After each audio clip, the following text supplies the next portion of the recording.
छोटू ने जैसे ही उस लड़की की आवाज सुनी तो अपना सिर ऊपर करते हुए उसे देखा कि लाल रंग की शक्तियों से ढकी एक लड़की एक हमला तैयार कर चुकी थी, जो सीधे जाकर बागरा के हमले से टकरा गया। इस अचानक हुए हमले से बागरा काफी हैरान हो गया, जिसके बाद उसने अपने काले रंग के भाले को जोर से जमीन पर पटक दिया। इसी के साथ जमीन पर आई दरारों में से काले रंग की रोशनी निकलने लगी, जो आगे बढ़ते हुए लाल रंग की शक्तियों से टकरा गई। दोनों के टकराने पर शक्तियों की खतरनाक लहरें फैलने लगी और आसपास मौजूद पेड़ एक झटके में धूल में बदल गए। बल्कि हुंदाल और बाकी सभी लोगों को बहुत पीछे होना पड़ गया, नहीं तो वो बुरी तरह जख्मी हो जाते। चारों तरफ शक्तियां बिखरी हुई थी, जिसमें आसमान में खड़ी लड़की गौर से बागरा को देखती रही। उसकी आंखों में अजीब सी चमक थी और उसने छोटू की तरफ देखते हुए कहा, ऐसा लगता है कि तुम्हारी किस्मत उतनी भी अच्छी नहीं है जितना लोगों को लगता है। अगर मैं हड़बड़ाकर यहाँ पर नहीं आती तो तुम तो बहुत बड़ी मुश्किल में पड़ जाते, नहीं? ये कहते वक्त उस लड़की के चेहरे पर हंसी थी और उसे देखकर छोटू ने कहा, ज़िनाया, मुझे हंसते हुए नीचा दिखाने की कोई जरूरत नहीं है। छोटू काफी मजबूर था, क्योंकि वो ज़िनाया की बात को नकार नहीं सकता था। आखिर वो कैसे किसी को बताता कि बागरा से लड़ने के लिए उसके पास एक बहुत ही खास ताकत थी।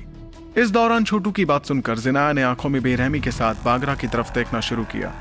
ऐसा करते हुए वो अपने लाल रंग के भाले में शक्तियां भरकर बोली, शुरू में तो मैं सोच रही थी कि प्रज्वल पहाड़ जाकर ही तुमसे मुकाबला करूं, लेकिन लगता है कि तुम्हें मुकाबला करने की बहुत खुजली है, इसलिए आओ मैं तुम्हारी ये खुजली यहीं मिटा दूं। उसकी बात पर बागरा गौर से उसे देखने लगा, जिसके बाद उसने कहा, क्या बात है, प्रज्वल दल से खुद ज़िनाया यहां आ गई। मानना पड़ेगा, तुम्हारे चर्चे जैसे थे, तुम उतनी ही ज्यादा खूबसूरत और खतरनाक हो। खैर, अब जो कि इतने सारे लोग यहां आ गए हैं, तो चलो मैं इस मामले को थोड़ी देर और खींच लेता हूं। तुम्हारा मन मुझसे प्रज्वल पहाड़ में लड़ने का था ना, तो ठीक है, अब हमारा मुकाबला वहीं होगा। रही बात तुम्हारी ध्रुव राय ज़्यादा, मैंने सुना था कि पूर्वी हिस्से में अक्सर कोई ना कोई लड़की तुम्हें बचाने आ जाया करती थी। लगता है तुम्हारी वो किस्मत दैत्यों के सागर में भी बरकरार है। कोई बात नहीं, मैं आगे तुम्हारा इंतजार करूंगा और उम्मीद करता हूं कि तुम इतने काबिल तो निकलो कि प्रज्वल पहाड़ पर पहुंच पाओ। ये कहकर वो काले रंग की रोशनी में बदल गया और चुटकियों में उस जगह से गायब हो गया। वहीं उसे वहां से जाते देख ज़िनाया ने छोटू की तरफ देखकर धीमी आवाज में कहा, मेरी नजर में तुम जितने समझदार हो, उस हिसाब से तो उसका तुम्हें भड़काना बेकार होना चाहिए। कहीं तुम उसकी बातों से भड़क तो नहीं रहे हो? इस पर छोटू उस जगह पर देखता गया जहां से बागरा गायब हो गया था। उसके बाद उसने मुस्कुरा कर कहा, मैं नाराज तो नहीं हूं, लेकिन इसने मेरी काबिलियत को चुनौती दी है। ये बात मेरी समझ पर हावी तो नहीं पड़ेगी, मगर इसकी बात का इसे जवाब मिलेगा, करारा जवाब मिलेगा। वहीं उसकी बात सुनकर ज़िनाया समझ गई कि छोटू बागरा को कितना नापसंद करता था। इसके बावजूद उसने छोटू से कहा, मैं जानती हूं कि उससे तुम्हारी दुश्मनी काफी ज्यादा है, लेकिन प्रज्वल पहाड़ी पर सबसे पहले इसका मुकाबला मुझसे होगा, और मैं इस बात का ध्यान रखूंगी कि उस मुकाबले के बाद ये तुमसे भिड़ने के काबिल नहीं रहे। देखो ध्रुव, अगर तुम्हें लगता है कि मेरी बातों से तुम्हें बुरा लगा, तो मैं बस इतना कहूंगी कि मुझे माफ कर दो, लेकिन मेरी नजर में बागरा से जितनी अच्छी तरह से मैं टकरा सकती हूँ, शायद तुम नहीं टकरा पाओगे। वो बागरा यहाँ सिर्फ जीतने नहीं आया है, बल्कि ऐसा करते वक्त योद्धाओं को खत्म करने आया है। और गुरुजी ने कहा है कि हम ना तो इस बागरा को और ना ही यकार को बिजलीधार प्राचीन निशान हासिल करने दे सकते हैं, इसलिए इन्हें जीतने से रोकने के लिए मैं किसी भी हद तक जाने के लिए तैयार हूं। ज़िनाया जानती थी कि छोटू काफी ताकतवर था और वो शुरुआती महाप्राण तक को खत्म करने में कामयाब हुआ था, लेकिन बागरा और यकार बहुत ही ज्यादा ताकतवर और खतरनाक थे, जो बहुत पहले महारथी महाप्राण बन चुके थे। इतना ही नहीं, वो दोनों योद्धा बड़े ही रहस्यमयी थे, जिनके पास कौन से रहस्य छुपे हुए थे ये कोई नहीं जानता था। छोटू ने ज़िनाया से इस बारे में कोई बात नहीं की, उसे तो बस कैसे भी करके बिजलीधार प्राचीन निशान के हिस्से को गलत हाथों में पड़ने से रोकना था। इसका मतलब अगर ज़िनाया और अफान मिलकर बागरा और यकार को खत्म करने में कामयाब हो जाते, तो छोटू को मुश्किलों का सामना नहीं करना पड़ता। ज़िनाया ने छोटू की चुप्पी देखकर और एक नजर हुंदाल और बाकियों की तरफ देखकर कहा, चलो ध्रुव, यहां से चलते हैं, प्रज्वल पहाड़ यहां से थोड़ी दूर है। अपनी बात कहकर ज़िनाया ने और देर नहीं की और वो तुरंत वहां से चली गई। छोटू देख रहा था कि लाल रंग की रोशनी आगे बढ़ रही थी, जिसे देखकर वो और इकरा भी उस दिशा में ही आगे जाने लगे। उनके रास्ते में आगे कोई रुकावट नहीं आई, जिस वजह से अगले 10 मिनट में ही उनके अगल बगल में दिखता जंगल गायब होने लगा और नजरों के सामने एक बहुत बड़ा पहाड़ दिखाई देने लगा। वो पहाड़ बादलों को चीरता हुआ नजर आ रहा था, जिसे देखकर छोटू ने कहा, तो यही है वो प्रज्वल पहाड़ जिसके चारों तरफ दिख रही हैं मुकाबले में आगे बढ़ने की पहाड़ियां। इस दौरान छोटू को अपने शरीर में एक अजीब हलचल महसूस हो रही थी, जो असल में बिजलीधार प्राचीन निशान की वजह से थी। आखिर वो निशान इस वक्त पहाड़ी की चोटी पर रखे हिस्से को महसूस जो कर पा रहा था। इस वक्त उस पहाड़ के आसपास बहुत से लोग इकट्ठा थे, जिनकी खुशी से भरी आंखें उस ऊंचे पहाड़ को ही देखती जा रही थीं। सभी जानते थे कि बिजलीधार प्राचीन निशान को हासिल करने के लिए उन्हें उस पहाड़ की चोटी पर जाना पड़ता। इस दौरान लोगों की नजरें भी छोटू, इकरा और जिनाया पर पड़ी, जिन्हें देखकर बहुत से लोग घबराने लगे। इतने में एक पहचानी हुई आवाज छोटू के कानों में पड़ी, जो थी पहाड़ी राजकुमार अफान की। तुम लोगों ने तो यहां आने में देर कर दी, सब ठीक तो है ना? इस पर जिनाया ने अफान की तरफ देखकर उससे कहा, हमें रास्ते में बागरा मिल गया था और हमारे बीच थोड़े हमले भी हुए। अफान वो बहुत ज्यादा ताकतवर है, उसने मेरे ताकतवर हमले को भी आसानी से नाकाम कर दिया था। ये बात समझते हुए अफान के चेहरे पर हल्की परेशानी दिखी। जाहिर सी बात थी कि ऐसा कोई योद्धा जिसे खुद जिनाया ताकतवर कह रही थी, तो वो सच में बहुत ताकतवर होगा। इतने में छोटू ने आसपास नजरें घुमानी शुरू की और वो देखने लगा कि कितने सारे ताकतवर योद्धा उस जगह पर मौजूद थे। वहीं उसके चेहरे की हैरानी देखकर अफान ने उससे कहा, जो भी योद्धा यहां आने में कामयाब हुए हैं वो ताकतवर के साथ साथ काफी काबिल भी हैं। भले ही फेरिस्त का अपना वजन है, लेकिन दैत्यों के सागर में रहने वाले तमाम नई पीढ़ी के योद्धाओं का हिसाब उसमें पूरी तरह नहीं है, इसलिए कुछ ऐसे योद्धा भी हैं जिनकी ताकत को कम नहीं आंका जा सकता। छोटू इस बात को समझ रहा था कि तभी उसे इकरा के शरीर से शक्तियां निकलती महसूस होने लगी। इन शक्तियों के बाहर निकलने पर छोटू काफी हैरान हुआ और उसने पलट कर देखा कि इकरा एक जगह पर देख रही थी और उसकी आंखों में एक अजीब सी नाराजगी थी। जब छोटू ने उस ओर देखना शुरू किया जहां इकरा देख रही थी, तो उसे देखा कि वहां पर इस वक्त 2 लोग खड़े हुए थे। दोनों में से एक काफी हट्टा कट्टा लड़का था, जबकि उसके बगल में एक लड़की खड़ी थी। उस लड़के के माथे पर अजीबोगरीब चमकता हुआ निशान बना था, जिसे गौर से देखने पर वो खून जैसे लाल रंग का शार्क नजर आ रहा था। जबकि उसके बगल में खड़ी लड़की तो गुरूर से भरी हुई थी। जिस दौरान छोटू उन्हें देख रहा था, उस वक्त उन्होंने भी छोटू को देखते हुए अपनी नजर इकरा की तरफ की। इकरा को देखकर उनके चेहरे पर अजीब सी मुस्कुराहट आ गई, जिसमें शैतानी इरादा महसूस किया जा सकता था। तभी छोटू ने इकरा से सवाल किया, इकरा, ये लोग कौन है और तुम इन्हें देखकर इतना नाराज क्यों हो रही हो? इस पर इकरा ने अपने दांत पीसते हुए चेहरे पर नाराजगी के साथ छोटू को बताया, ये दोनों खूनी शाक टोली के बेवकूफ हैं, जिनसे मेरा पुराना हिसाब बाकी है। अब जाकर छोटू को इकरा की नाराजगी की वजह समझ आने लगी। आखिर खूनी शाक टोली अमर संत मछली टोली की दुश्मन जो थी, और इकरा के रवैये से ऐसा लग रहा था जैसे उसकी इन दोनों से काफी गहरी दुश्मनी थी। इतने में जिनाया ने भी उस जगह देखकर छोटू को बताना शुरू किया, जिस लड़के को तुम देख रहे हो वो है शालूम और उसके बगल में खड़ी है शाइला। ये दोनों ही खूनी शाक टोली के योद्धा हैं और नई पीढ़ी के योद्धाओं में काफी जाने माने हैं। उसकी बात सुनकर छोटू अपना सर हिलाने लगा और उसे समझ आ रहा था कि वो दोनों नफरत भरी नजरों के साथ किस तरह इकरा को देख रहे थे। तभी छोटू ने इकरा की तरफ देखकर मुस्कुराना शुरू कर दिया।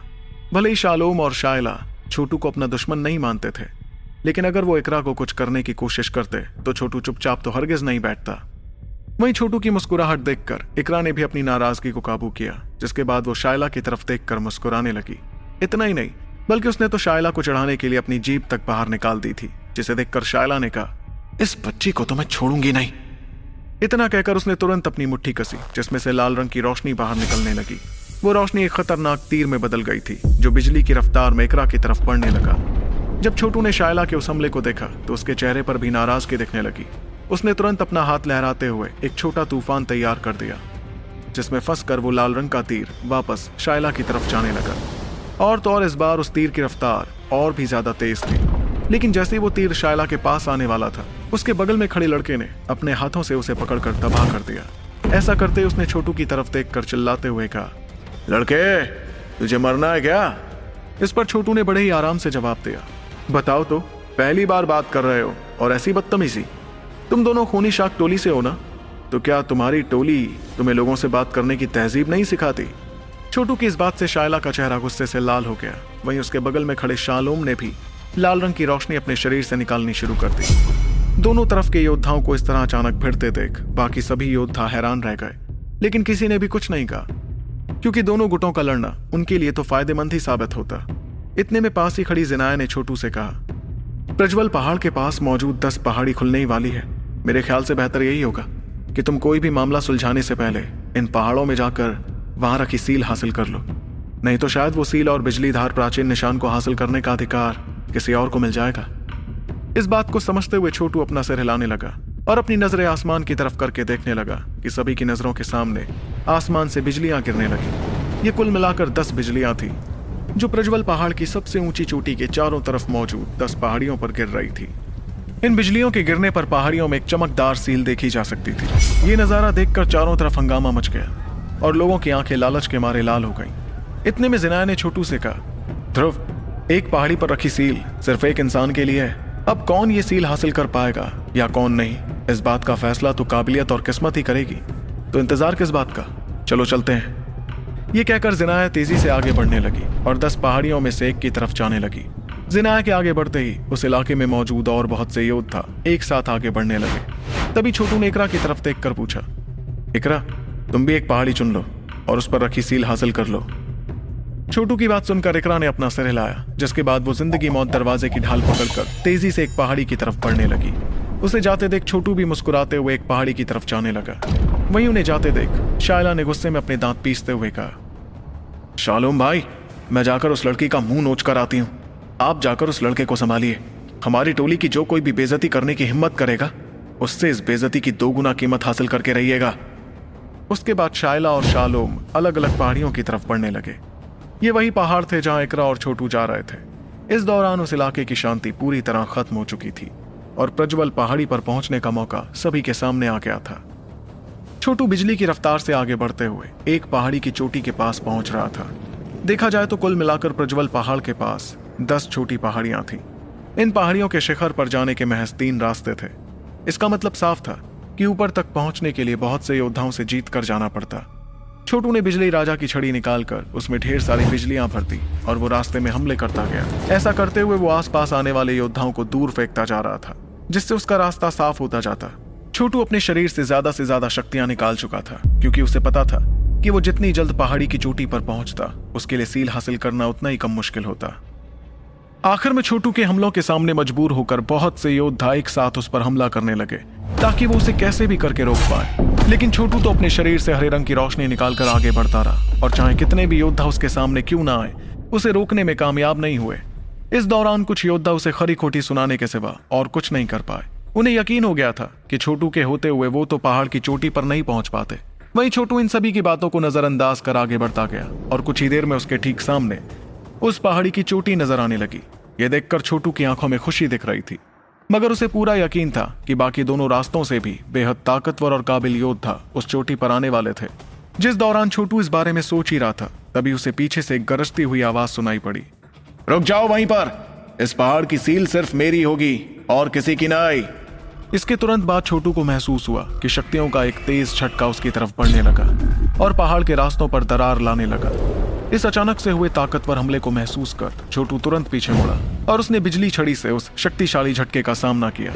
दोनों हमलों की टक्कर पर एक खतरनाक तूफान उठा, जिससे आसपास की जगह सपाट हो गई। छोटू का शरीर तेज झटका खाते हुए पीछे जाने लगा, मगर उसने तुरंत विनाश की शक्तियों को बाहर निकालकर उस झटके को कमजोर कर दिया।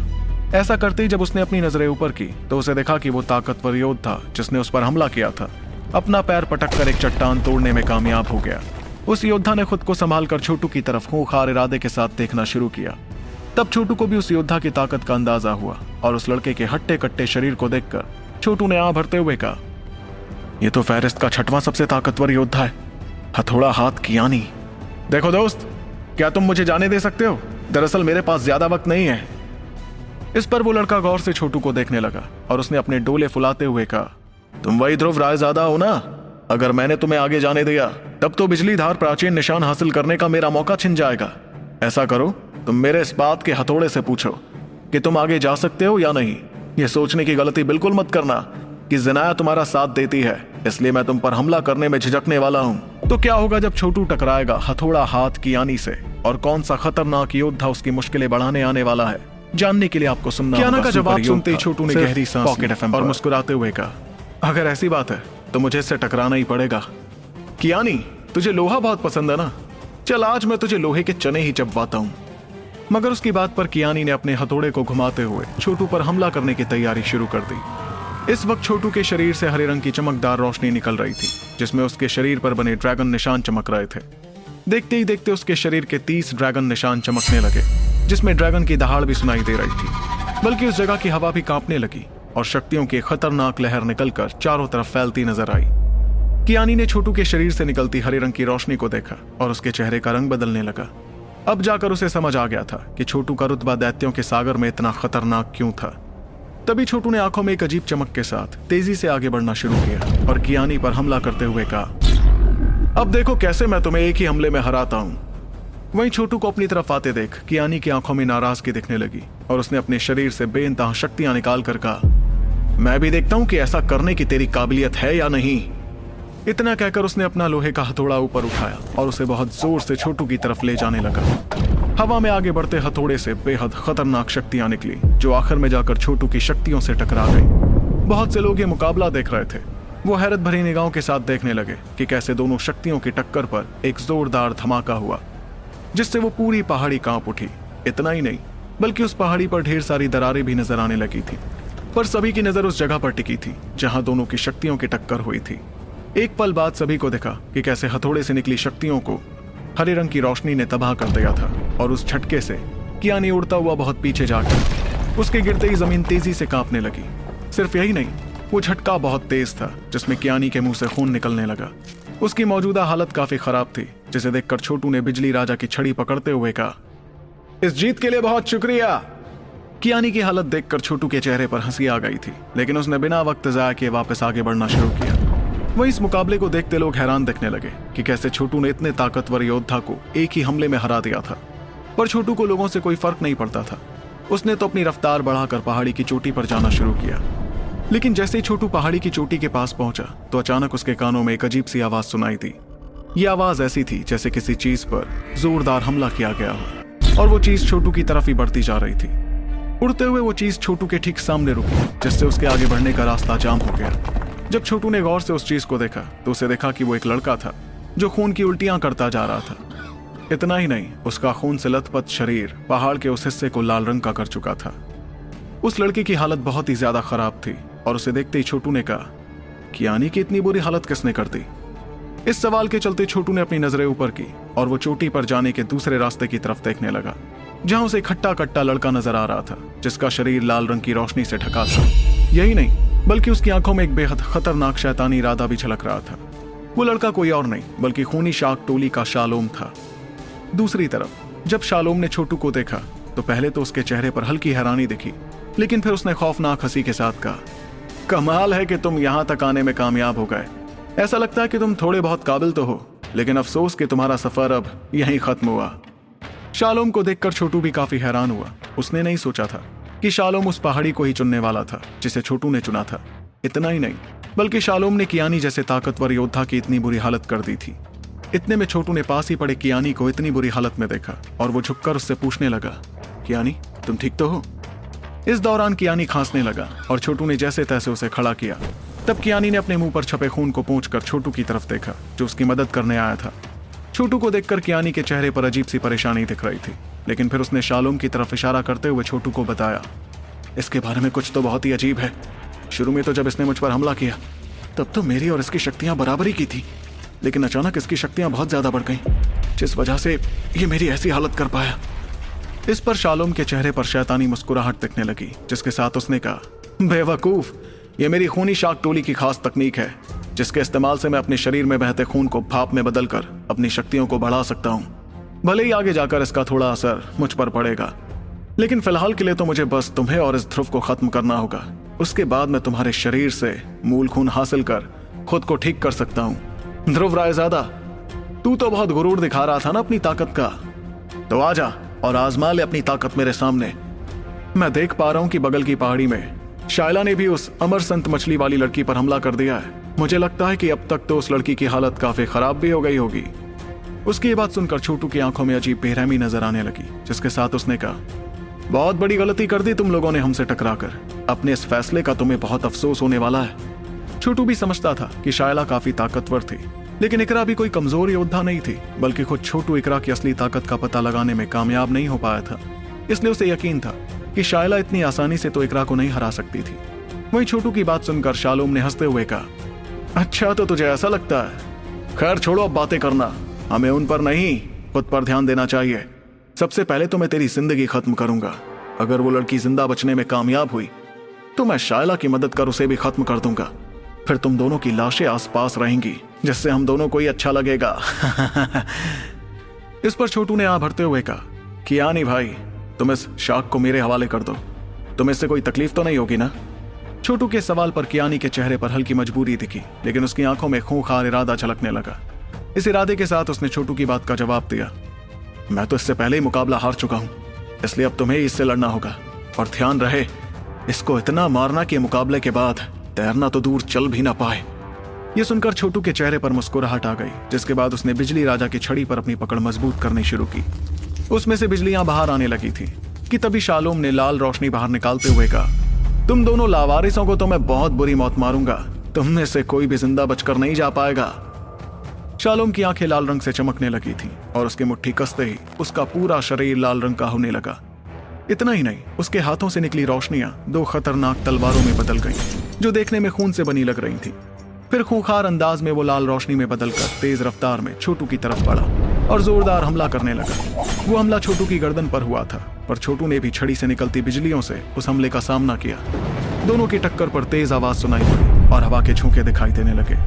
तभी लाल रंग की रोशनी बिजलियों को पार कर सीधे छोटू के पास पहुंच गई और उस पर जानलेवा हमला करने लगी।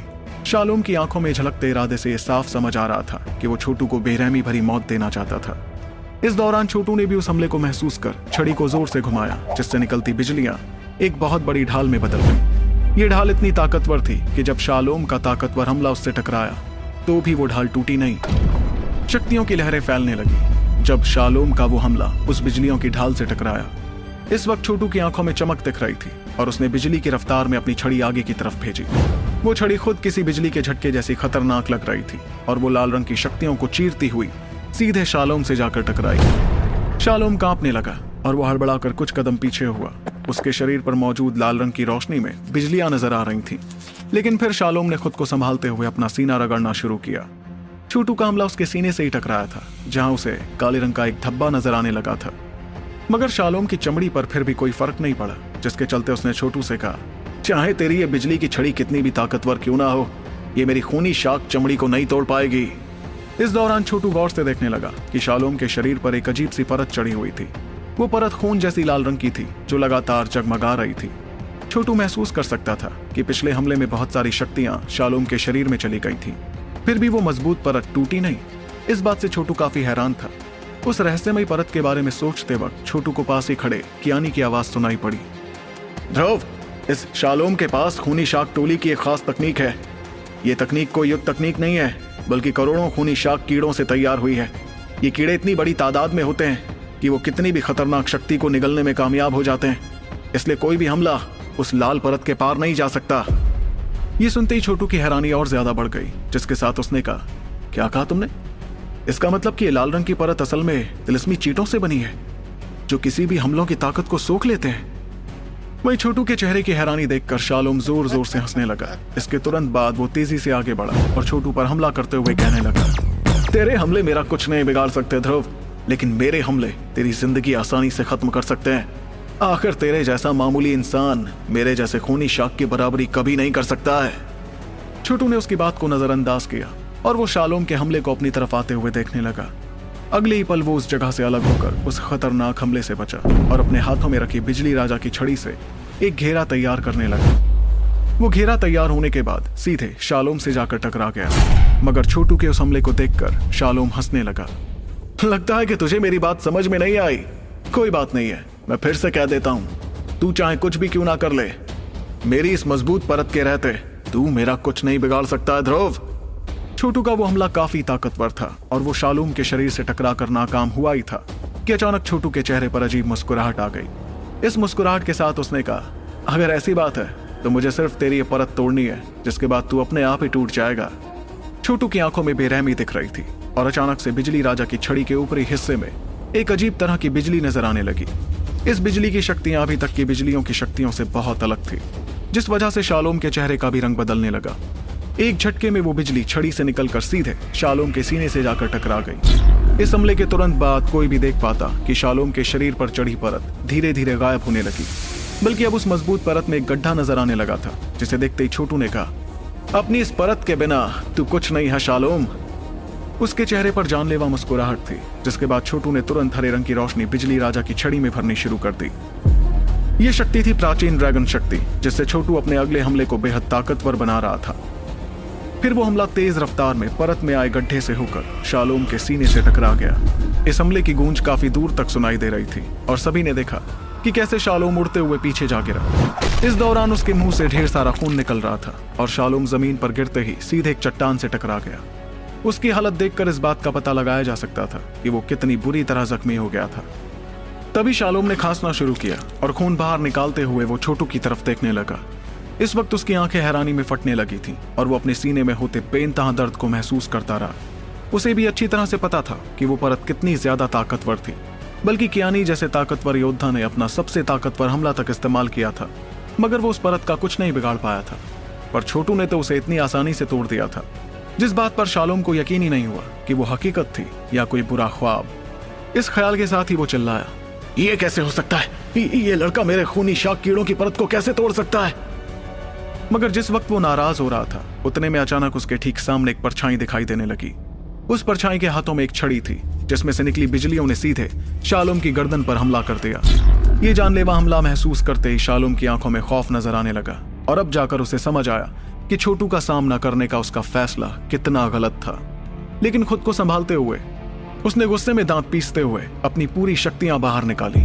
तभी छोटू की छड़ी का हमला शालोम की शक्तियों से टकराया और इस दौरान भी वो बिजली बड़ी रहस्यमयी लग रही थी। इस हमले के चलते शालोम के शरीर पर चढ़ी बाकी की परत भी पिघलने लगी और उसका वो मजबूत कवच गायब हो गया। शालोम के चेहरे का रंग बदलने लगा और वो हड़बड़ाकर वहां से भागने की कोशिश करने लगा, पर तभी बिजलियों का झटका उससे टकराया और वो उड़कर बहुत पीछे जाने लगा। इस दौरान छोटू ने बिजली छड़ी लहराते हुए उसमें से अनगिनत बिजलियां निकाली, जो चारों तरफ से शालोम पर हमला करने लगी। उस हमले के सामने शालोम मजबूर हो गया और बिजलियों से टकराते ही पूरी तरह नीचे गिर गया। तब कियानी ने भी छोटू के हमलों की ताकत समझी और इस ताकत को समझकर वो एक पल के लिए दंग रह गया। आखिर वो खुद भी शालोम से लड़ चुका था, इसलिए जानता था कि वो कितना ताकतवर था। तभी छोटू एक झटके में गायब होकर शालोम के ठीक सामने आ गया और उसने बिजली छड़ी घुमाकर शालोम पर जोरदार हमला कर दिया। इस हमले से बचने की कोशिश में शालोम ने अपने खून से रंगे हाथ आगे किए, पर छड़ी से टकराते उसके हाथों की हड्डियां बुरी तरह से टूट गई। दर्द के मारे शालोम चिल्लाने लगा और उसकी आंखें खौफ से भर गई थीं। तभी घबराते हुए उसने अपने हाथों में सील निकाली और उसे तोड़ते ही शालोम के पीछे धुंधलाहट भरी जगह दिखने लगी, जिसमें वो खिंचकर बाहर जाने लगा। उसकी हालत बहुत खराब थी और उसने जाते वक्त चिल्लाते हुए कहा, ध्रुवरायज़ादा, मैं तुझसे बदला लेकर रहूंगा। तो क्या होगा जब छोटू पहुंचेगा प्रज्वल पहाड़ पर, और क्या वो यकार और बागरा को बिजलीधार प्राचीन निशान का आखिरी हिस्सा हासिल करने से रोक पाएगा? जानने के लिए सुनते रहिए सुपर योद्धा, सिर्फ पॉकेट